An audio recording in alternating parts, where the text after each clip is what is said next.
Eh bien, on va la répéter et on va voir si vous la connaissez bien. Il était une fois un loup. Ah oui, il faut changer l'histoire. Un conteur, ça ne peut pas faire les 3 petits cochons.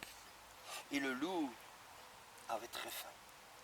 Et comme il ne savait pas trop que faire, il s'est dit, je vais aller voir s'il n'y a pas des cochons à manger quelque part. Pendant ce temps-là, de l'autre côté de la forêt, il y a 3 petits cochons qui sont sans le sou. Alors ils vont chez la fourmi, qui n'est pas prêteuse, mais tout de même. Ils vont et ils lui disent, tu sais, tu pourrais nous prêter un peu d'argent pour nous faire chacun notre maison.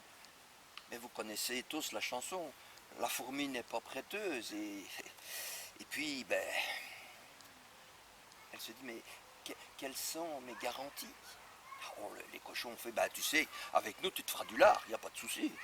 Oh, oui, c'est une idée qu'elle se dit la fourmi, je vais vous prêter des sous. Et la fourmi prête des sous. Chose rare pour une fourmi. Alors le premier petit cochon, il va acheter des ballots de paille et il construit une maison en... Voilà. Le deuxième, il va acheter du bois et il se fait une maison en... Très bien. Le troisième, qui s'y connaît un petit peu plus, va acheter du ciment et des briques et il fait une maison en... Ne le dites pas tous en même temps, hein. Je vous souffle les réponses là. Et puis, ils rentrent chacun chez eux. Le loup, quand il a traversé la forêt, la première maison qu'il voit, c'est la maison de... Paille. Il n'y en a qu'un qui suit. Paille. Et la première chose qu'il fait, c'est frapper à la porte. Et le petit cochon répond. Quand on frappe à la porte, on dit « Qui est là ?»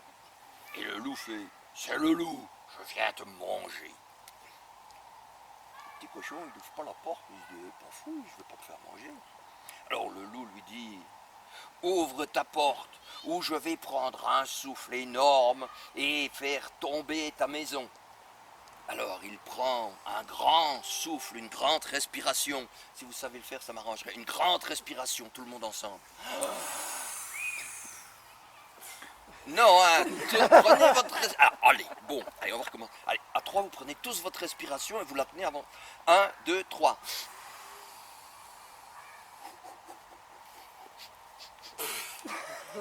Allez, et maintenant vous soufflez très fort. Et la maison de paille s'écroule. C'est ainsi que le petit cochon est obligé de s'en aller. Il va dans la maison de bois. Là, il attend avec son frère et le loup arrive. Et on répond, voilà. Et il dit, c'est le loup, j'ai grand faim. Si tu n'ouvres pas la porte, je te mangerai, ainsi que ton frère. Ils n'ont pas ouvert la porte. Alors le loup a fait... Et puis... Et la maison s'est effondrée, envolée. Les 2 petits cochons alors vont vite rejoindre leur 3e frère qui se trouve dans la maison de briques. Et là, le loup, énervé, il frappe. Et les 3 petits cochons répondent en chœur. Qui est là? C'est le loup et j'ai faim. Alors ouvrez cette porte ou je la défonce par mon souffle. Mais le petit cochon ne bouge pas. Alors le loup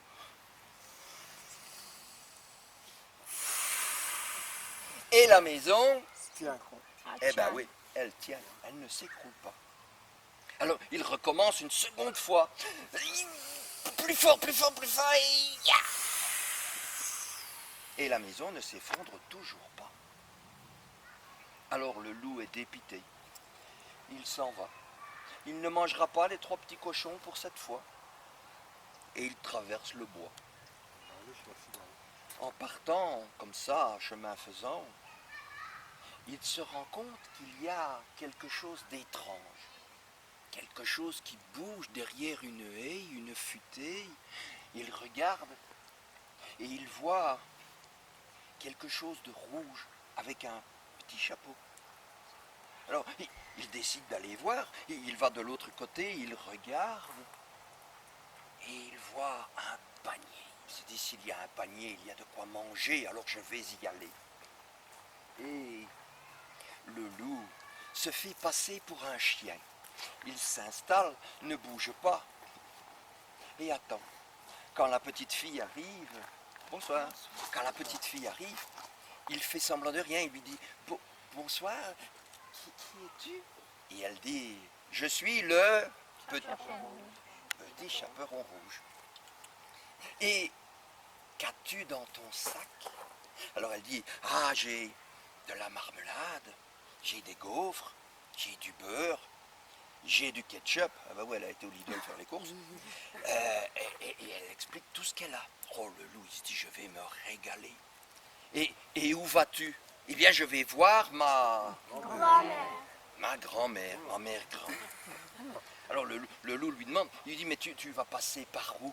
Elle dit, mais je vais prendre le chemin là. Il lui dit, non, ne passe pas par là il y a un loup. D'ailleurs, il y en a un qui arrive, regardez, il y a un loup qui arrive. Il est déjà prêt à se battre, il a un banc prêt à frapper le loup. Passe plutôt de l'autre côté. Et c'est ainsi que le petit chaperon rouge a pris l'autre chemin. Oh, qui rallonge, mais de peu. C'est alors que le loup court par le petit chemin, arrive devant la maison de Mère Grand, et là, il tire, et elle répond, la grand-mère, qui est là? Le loup répond, Petit chaperon rouge. oui, C'est moi, petit chaperon. voilà. Et la grand-mère lui dit, Tire la bobinette, la chevillette, chakra. voilà. Et elle chut. Je suis un site. Une fois qu'elle chut, le loup est entré dans la maison et il a... Manger. Mais non, hein, c'est une histoire pour les enfants, on ne peut pas manger la grand-mère, hein, voyons. Dans l'histoire, c'est comme ça. Bah oui, mais non. Hein.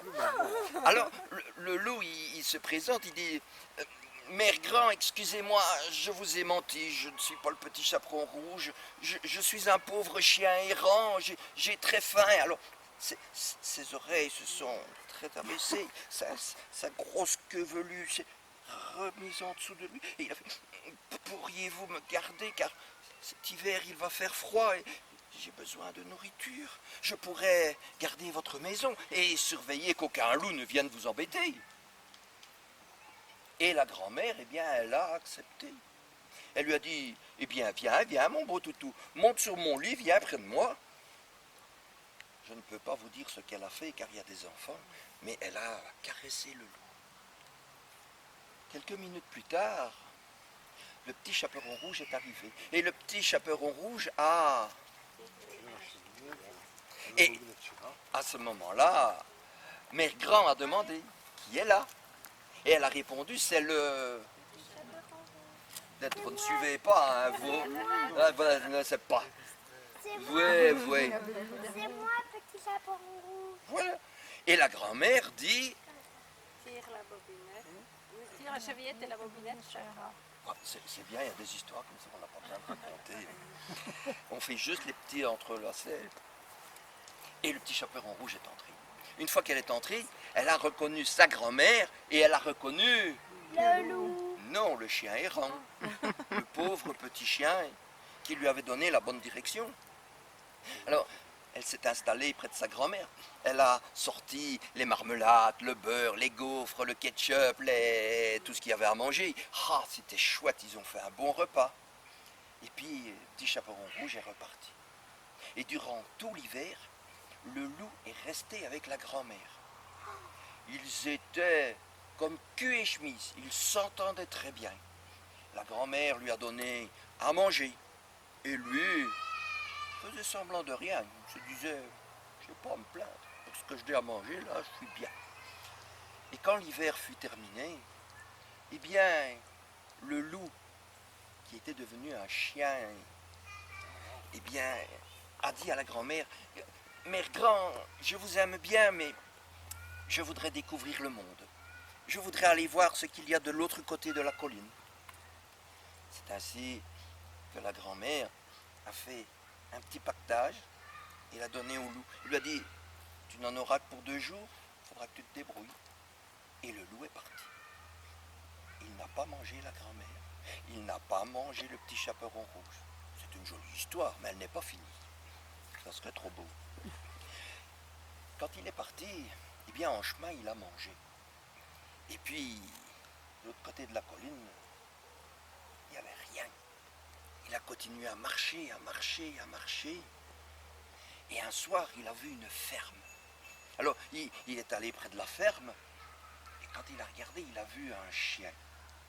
Alors, il a fait comme l'autre fois, il a abaissé ses oreilles, il a ramené sa grosse queue touffue, il est arrivé tout doucement, on pourrait dire à pas de loup, ça serait très bien. Il est allé, il a fait « Bonjour le chien », il dit « Tu crois que je pourrais avoir un peu à manger ?» Le loup se dit « Je vais peut-être avoir ». Le chien alors, sans trop bouger, a regardé, et d'une patte lui a envoyé sa gamelle. « Tiens, mange, tu verras. » Le loup a mangé. Il s'est régalé. Et puis il s'est dit, je pourrais peut-être rester. Il a demandé au chien. Il a dit, dis-moi le chien, que fais-tu toi ici? Ah ben moi tu vois, je garde les poules. Et puis, de temps en temps, je vais avec le maître, nous allons chercher les vaches au champ. Et puis quand il va à la chasse, je vais avec lui. Et tu vas à la chasse? Oui, nous allons parfois à la chasse au loup. La chasse au loup? Ah oui. Mais à part ça, on tire les lapins, les lièvres, tout ce qu'on trouve. Et point de vue nourriture. Point de vue nourriture, le maître, il est bien. 2 fois par jour, j'ai une énorme potée à manger. D'ailleurs, je m'en mets là plein la panse à chaque fois. On est bien nourri. Oui, oui, oui. Et tu trouves que c'est une belle vie? Et le chien a fait, mais oui, je suis heureux avec mon maître. Mais dis-moi, ça fait 2 fois que tu me parles d'un maître. Qu'est-ce que c'est?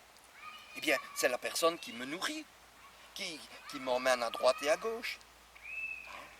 Et dis-moi, la cabane, ça c'est ma niche.